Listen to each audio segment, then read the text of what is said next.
Hello and welcome to our channel. We are Jim and Sam, and this is the show where we like to give you our rating first and then talk about the things we did and did not like about the movie we just saw. Today's movie is The Joker. This is a spoilers review, so if you have not seen the film, stop watching.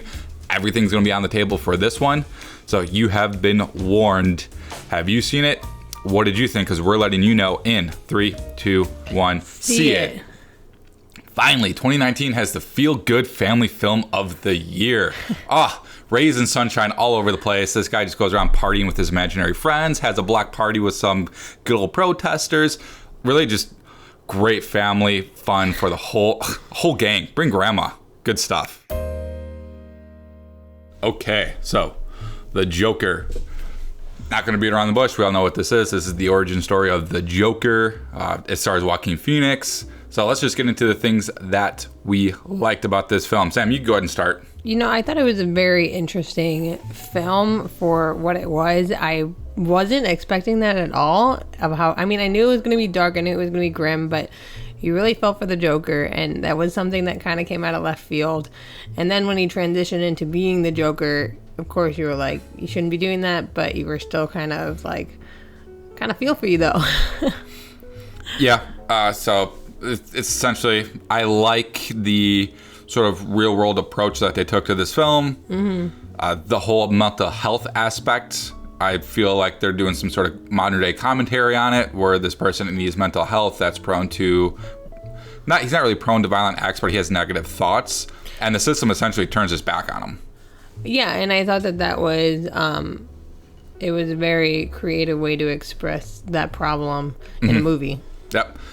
I really like how real and gritty they portrayed the violence. The film gets violent a couple of times. I want to say there's maybe 3 scenes that get really violent, but it's not cartoonishly violent. It's very realistic in its violence. When someone gets... Oh, it's so violent. When someone gets shot in the head... so violent. Yeah. When someone gets shot in the head, like it looks like they just got shot in the head. It's not overly cartoonish about it. It's like, oh. And it's super shocking when it happens. When someone gets stabbed in the neck, it's like, holy crap. It's incredibly realistic and very unnerving. Mm-hmm. Joaquin Phoenix is absolutely stellar. He did it really well. Yeah, and all the acting all around is really good. Mm-hmm. The other thing that I really like, the direction from Todd Phillips. The film is super, super moody, and it sets its tone pretty much from the outset. Just from the opening scene, you're pretty much riveted and gripped. The score is fantastic. It's very dark and moody. Mm-hmm. Zaza Beetz is also really good. She plays the girlfriend, or the would-be girlfriend. The imaginary girlfriend. Yeah. One of the other things that I actually really did like about the film is that for a 2-hour film, that is a character study about essentially the Joker. It's Arthur Fleck. That it was never boring. Usually with character studies, I can get kind of bored with these kinds of films. And I was never bored in the theater watching this. Mm-hmm. I was riveted in almost every scene. I think there wasn't a single moment where I agree with that, because it was just so quick to the next scene, and it was so intriguing. Everything was very interesting. When he was doing the comedy act, you knew that it was going to bomb, but like the way he portrayed the act was very interesting, and then it just was really good. I think that every part of the film was spectacular. I really liked the uncontrollable laughter that he had. They made it a part of his condition. Mm-hmm. Now, one of the theories I've heard is that it's not actually part of his condition, that's a part of his act. So he's just acting like he has a condition, but it's one of those things, and the film has a lot of it, where they leave a lot open to your interpretation. Like, what is real, what isn't real, because the Joker in this film is revealed to be an unreliable narrator, which makes the film pretty interesting. Mm-hmm. So it has a lot of rewatchability potential to try and dissect what the filmmakers are trying to tell us and show us through this character. I don't know how many times I could rewatch this. Yeah, it's pretty dark and brooding. It's really good, but it's hard to watch as well. Yeah. But it was good. The script is really good. Pretty much all aspects of this film I just actually really, really liked. Mm-hmm. So now, with all of that said, let's move into the things that we didn't like about the film. Do you want me to go first, or do you want to go first? You can go first. So the first thing that I didn't like about the film was, and I'll just go straight up to something I just did not like completely. I didn't like the Gary Glitter song when the Joker first makes his way onto the scene. It's a rock song. It's like a sports arena song. It's very left field. They call it the Hey song. And he's walking through the hallway and you hear like this rock beat. Then he gets into the elevator and he's dancing on the stairs. I think it was supposed to be portrayed as his glimmer, like his personal emotions, I think. That makes sense. I could see that. Where like it's him finally coming out of his shell and finally being revealed and him enjoying that. My point might be retracted with your point with that being plain in his own head. Like, he is his own superstar.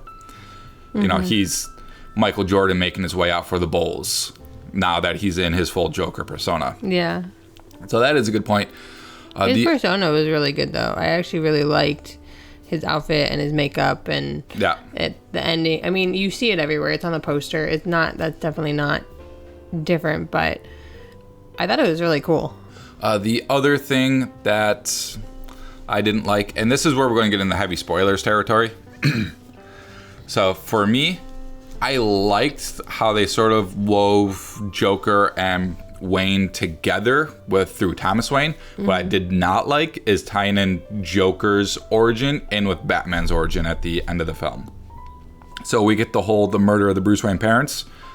The film was so strong that I did not need that in this film to make it any better or to support it or to like nod to the Bruce Wayne, the Batman origin.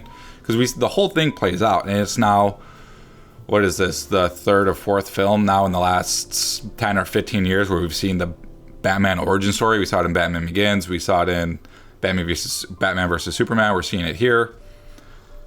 I didn't need it in this film. I thought the film was strong enough without it. And then when it did happen, it almost shifted the narrative in the film to be like, now we just watched a Batman origin story as much as we watched a Joker origin story. And I just wanted 100% Joker. I know, especially with the fact that this is a standalone film that's not going to get a continuation or is said not going to get a second film. It kind of is a bummer because now you're like, well, now what's going to happen with this Joker and Batman? That seems like it would have been a great movie. It seems like that would be a great movie with this Joker.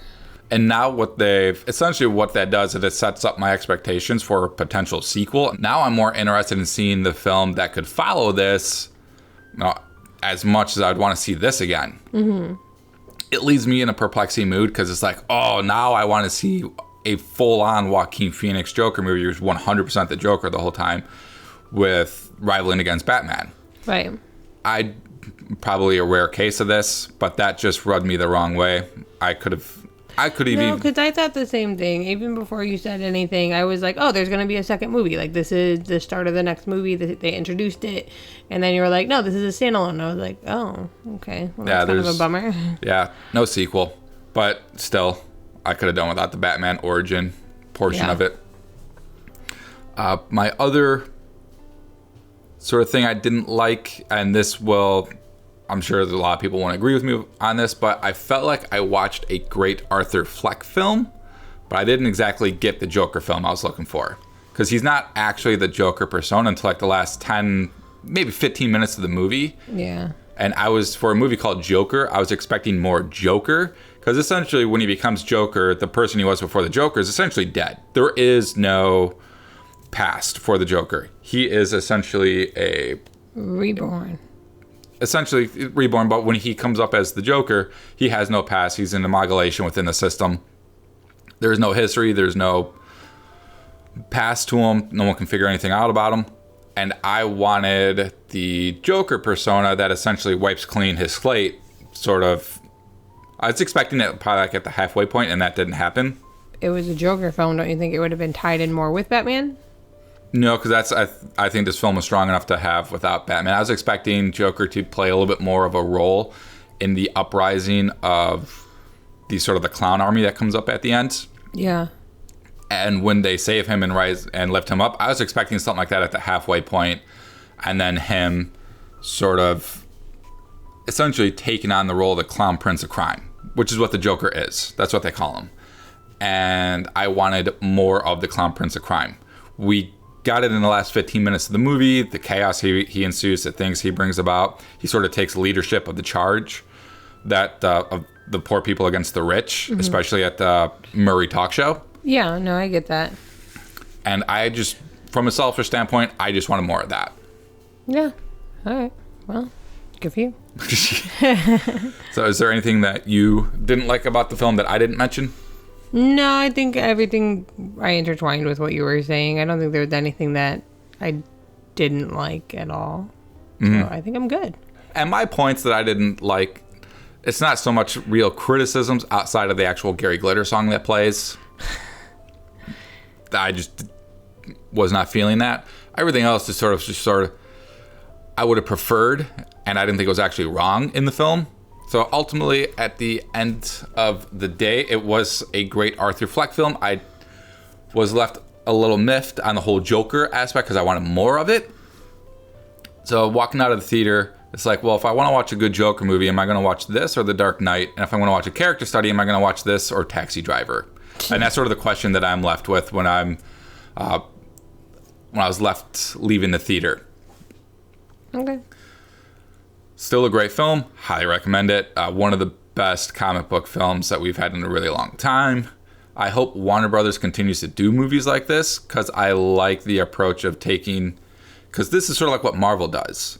Marvel takes a subgenre and go, all right, we're going to make a comic book movie that's a heist film. We're going to make a comic book film that's like a Star Wars or Star Trek. We're going to make a comic book film that's like a James Bond movie. And now DC is now making films. This is the first one. We're going to make a comic book film that's like Taxi Driver. Hopefully that this persuades them to do more things like this, to take their characters and go, okay, we're going to take this, and then we're going to make a movie that's we're going to, not to rip off Marvel or anything, but we're going to do our own heist film. We're going to do our own style of what could be a subgenre within the comic book films. Because that's what comic book films are. They're comic book films, and then you could do a genre within the genre. Mm-hmm. And now hopefully Warner Brothers takes more chances like this, because this is having massive success. Mm-hmm. I mean, it's going to make like double its budget its opening weekend. Cool. So that's it for me. That's it for me. All right. That is it for us. I believe Gemini Man's next week. Gemini Man, yeah.